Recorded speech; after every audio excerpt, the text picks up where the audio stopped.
Get ready to mash this party up. It's Rick and Script full non-stop. Hey! Rick and Script. D-Max style. Rick and Script. Oh yeah. Rick and Script. I see you coming from a mile away, girl. Rick and Script. I see ya coming. Girl, I see ya. Hey! She says she's a real good girl. She only goes to church then home. I say I'm a real good guy like Rick and Script. I stay in my zone. She says she don't party hard. I tell her I'm a party hard. Good evening, Bahamas. Coming up tonight, the former Court of Appeal president accuses government of passing the buck on the referendum. Bahamar to have a buyer by fall. Labor Minister Shane Gibson calls on the Customs and Immigration Union to stop being difficult and sign an agreement with the government so that workers can get what they are owed. Details coming up.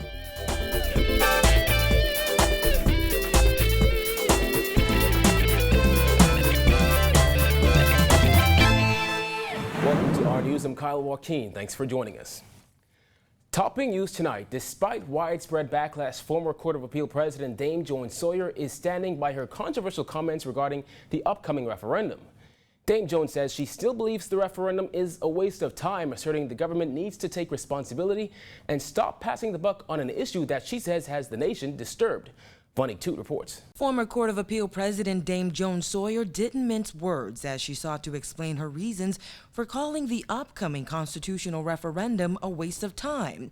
Dame Joan, who says she was asked to comment on next month's gender vote, made it clear that she is not trying to influence anyone, but simply give facts. I didn't come into this. I didn't volunteer this. Somebody called me and asked me what I was going to do. I answered truthfully and honestly. And I honestly will not vote for something that I think is a waste of time. If you have a job to do, don't try to pass the buck on to somebody else. Do it.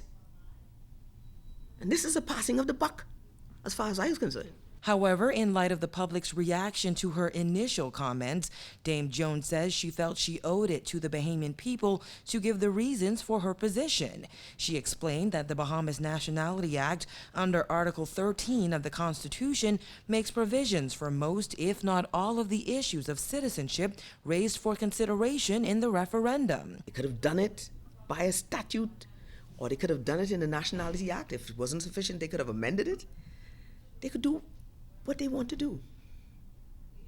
But they must have the intestinal fortitude and the spirit of discernment to do what is right to all manner of people. And they must have the determination to do that and not to hide behind an unnecessary referendum. This will be the third referendum in less than 15 years. This government held a gaming referendum in 2013, while a constitutional referendum was brought by the Ingram administration in 2002. Both failed. Dame Joan argued that the only issue that should be addressed by way of a referendum is Question 4, which seeks to end discrimination based on sex, defined as male or female. However, she said the other bills, like number 2, would only require government to amend legislation. The government could deal with that in the Nationality Act or the Immigration Act. They have the power to do it. The Constitution gives them power to do everything that is necessary for the good governance of the Bahamas.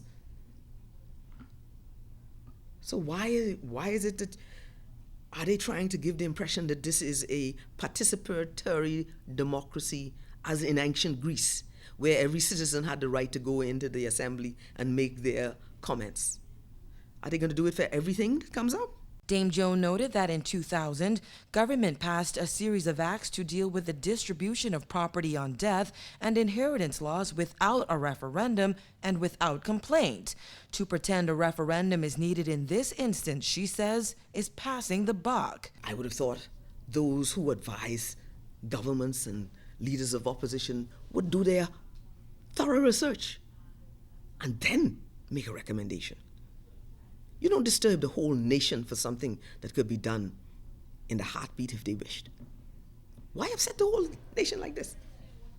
And by blowing up taking my comments and twisting and adding whatever they wanted to add, they've disturbed the whole nation. A fierce debate has raged in recent months over the referendum. Dame Joan's comments also drew strong reactions. However, she admits she hasn't read any of them, except one. And that one was by Mrs. Lynn Hollowesco, who said I was callous. What do you think about that? She's entitled to her opinion. But I always remind myself when I do stupidness, like, telling my grandson, pick it up or whatever. And he would say to me, Grammy, Grammy, and I would say, yeah, as a man thinks in his heart, so is he. I'd quote from the Bible to him, you see, and I quote that to myself. So she's entitled to her opinion. I respect it, but I let God be the judge of that. Dame Joan argued that if the fair is that a statutory provision will not have the force of a provision in the Constitution, that is not a matter that can be solved by amending the Constitution, but requires amendment of heart by those who administer the law. She urged government to give the public all of the information. Give them the whole story. Let them make a decision based on truth, not emotions, not what you say. Do not try to put things down, ram things down my throat, because I will not accept it. Reporting for our News, I'm Gov'T. Well, Bahamar should be sold by fall, according to Bahamar receiver Raymond Winder. Attorneys for stakeholders were back in court this morning, but only for a few minutes as the matter concerning the $3.5 billion project was adjourned. Well, the matter was adjourned to give the receiver managers an opportunity to conduct the sale process that is currently underway. And the adjourned date is the 30th of September at 10 a.m. Just last week, Winder said a number of potential bidders had expressed an interest in doing their own technical assessments of the resort in order to determine what the details of their ultimate bids would be. The first bids are due by Saturday, and according to Winder, the sale process is going pretty smooth. Going great. Going great. We have a number of companies that have interest, and so we're moving forward. But I'm not at liberty at this point in time to share that information with you. Now, as for the bidders interested in purchasing the project, Winder says they're well-established brands with access and capacity. Bahamar is in receivership. Well, soca sensation Destra is in town for the Bahamas Junkanoo Carnival, and she said she's ready to shut it down tomorrow night at the big concert. Destra will be the last act of the night and is expected to perform some of her biggest hits like Lucy. She said for only the second time around, Bahamas Junkanoo Carnival is doing exceptionally well. It's so nice to be back, especially at Junkanoo Carnival. I've been coming here for the past maybe 15 or so years, and I have to say that the energy in Nassau, in the Bahamas anyway, I think I've been to a lot of the islands in the Bahamas to perform, and the energy is always the same, a lot of energy. You guys know how to party, you guys appreciate music, and for me it's always a joy coming here. Destra was rushed straight into a press conference from the airport. Haitian-American rap artist Wyclef Jean will also take the stage tomorrow night. He said he was humbled by the invitation to perform in the Bahamas for Carnival. I want to inspire all of the kids that are watching this. I'm from a local village. I'm from Haiti. I didn't get to America till I was 10 years old. So I want y'all to know anything that y'all want to be, y'all can really be it. But the concerts aren't only about foreigners. Some of the biggest names in Bahamian music will also take the stage. Wendy, Dyson Knight, Sammy Starr, and a lot more will be there as well. Today, they shared what we could expect. I am Rake and Scrape. I represent the Bahamas. So I invite you guys to come out and make sure we're going to amp up the music tomorrow night.